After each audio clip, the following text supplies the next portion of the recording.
everybody, Rex Frost here, and this is my review for Percy Jackson Season 2. And before we even get into the video, as you can tell, I'm not really wearing the mask as I usually am.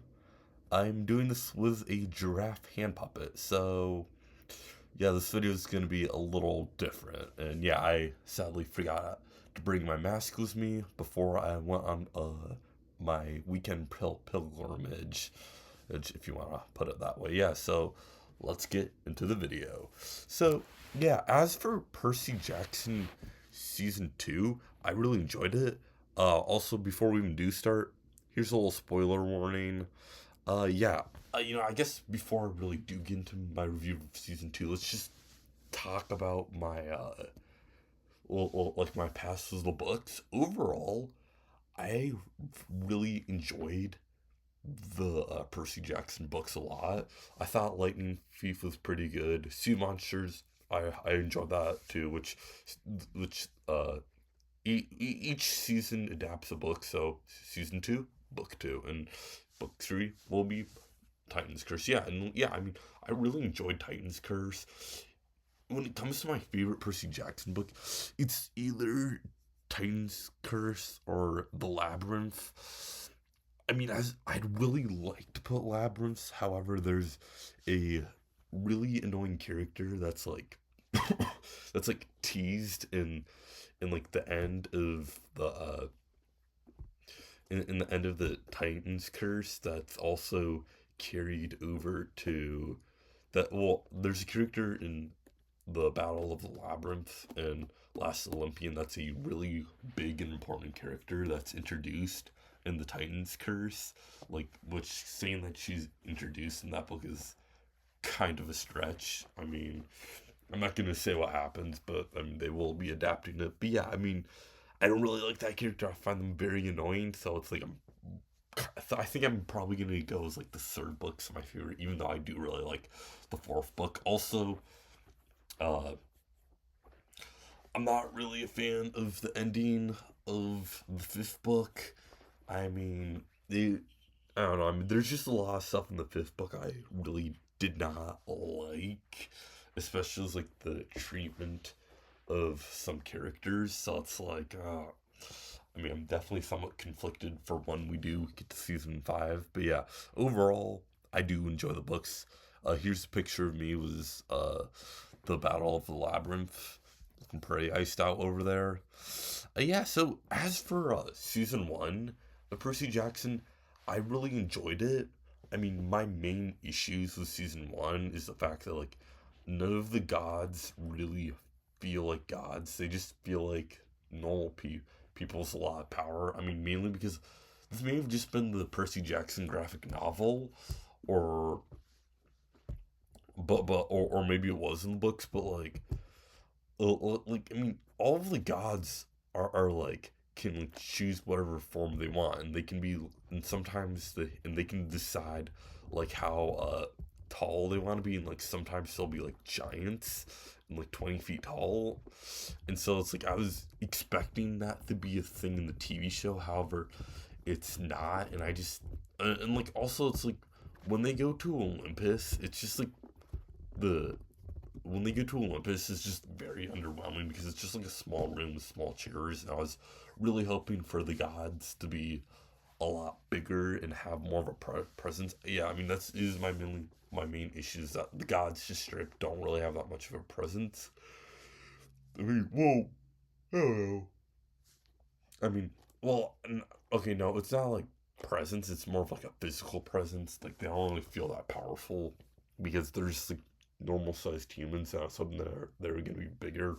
And also, like another thing I was really hoping that they were gonna do is like have each Titan like wear like more of the outfit like that suits them. I liked how they gave Zeus this. I don't know.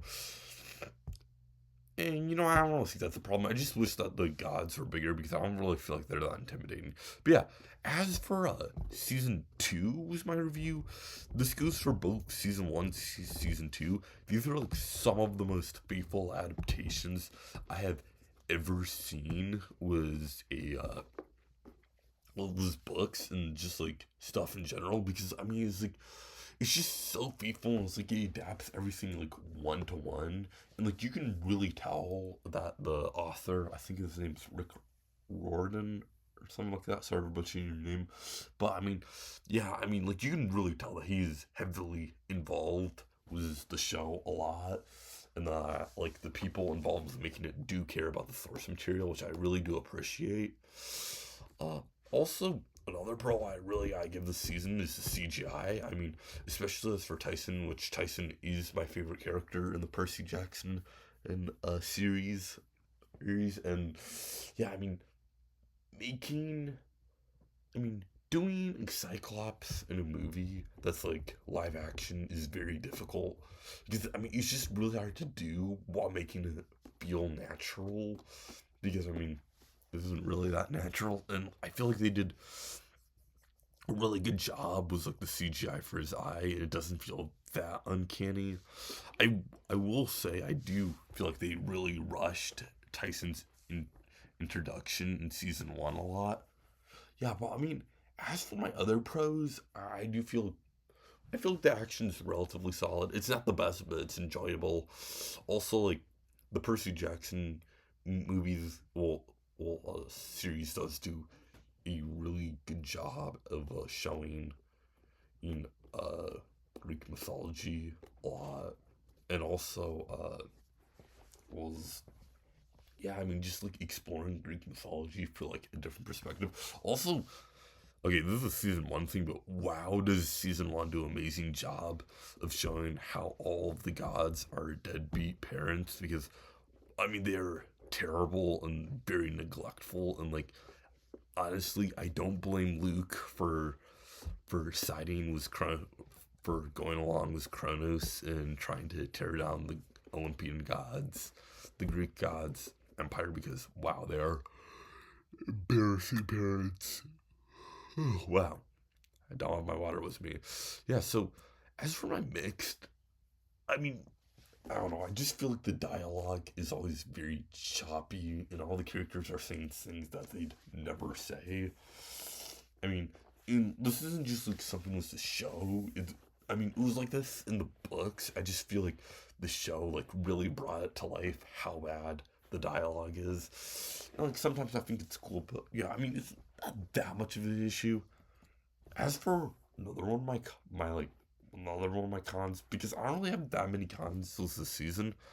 Uh, why do you have this giant tentacled creature in all of the posters? Like, I mean, right here, like, there was no like giant octopus or squid in the show. Oh, I actually know there was. Okay, well, con revoked. Also, my other con, Percy aura farming. Like, why is he?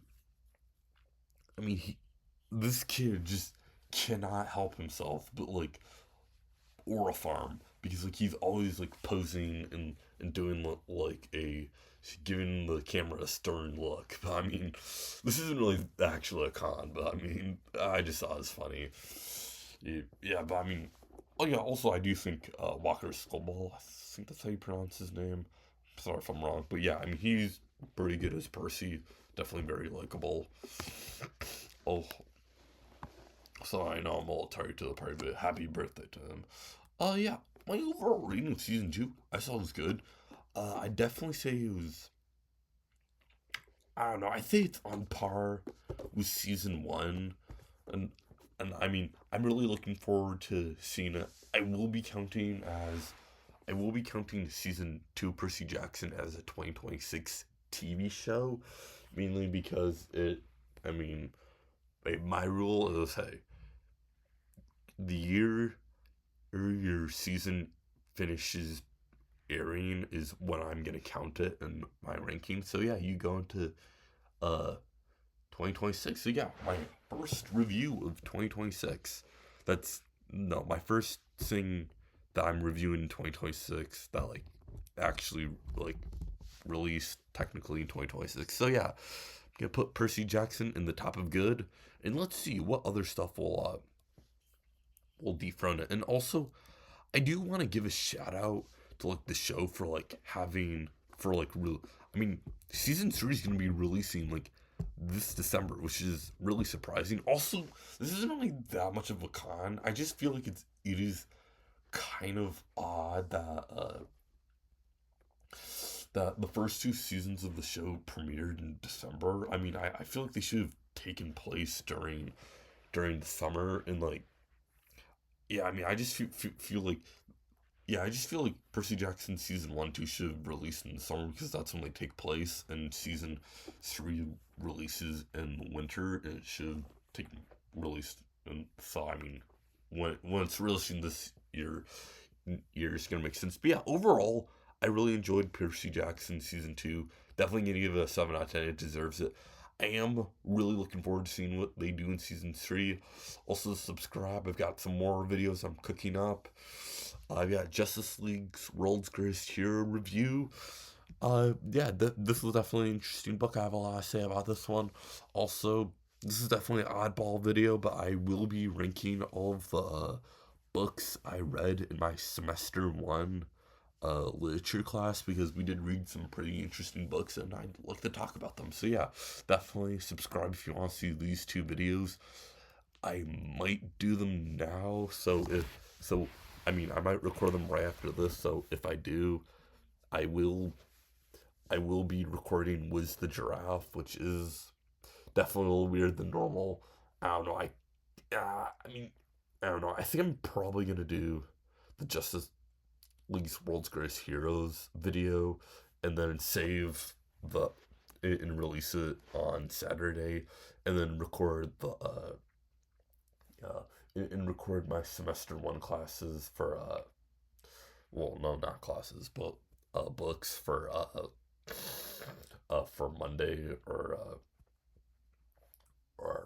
or Sunday. I don't know, but yeah, definitely subscribe if you want to see those videos. Also subscribe because I'm gonna try because my goal is to reach 100 subscribers before the end of 2026 and 1,000 subscribers before our GTA 6 releases. So hey, if you wanna help me get to that goal, I mean, I bet I can do it before GTA 6 releases. Oh no, you got yourself a little forehead reveal over there. Yeah, that's it. I'll see you all later. Bye.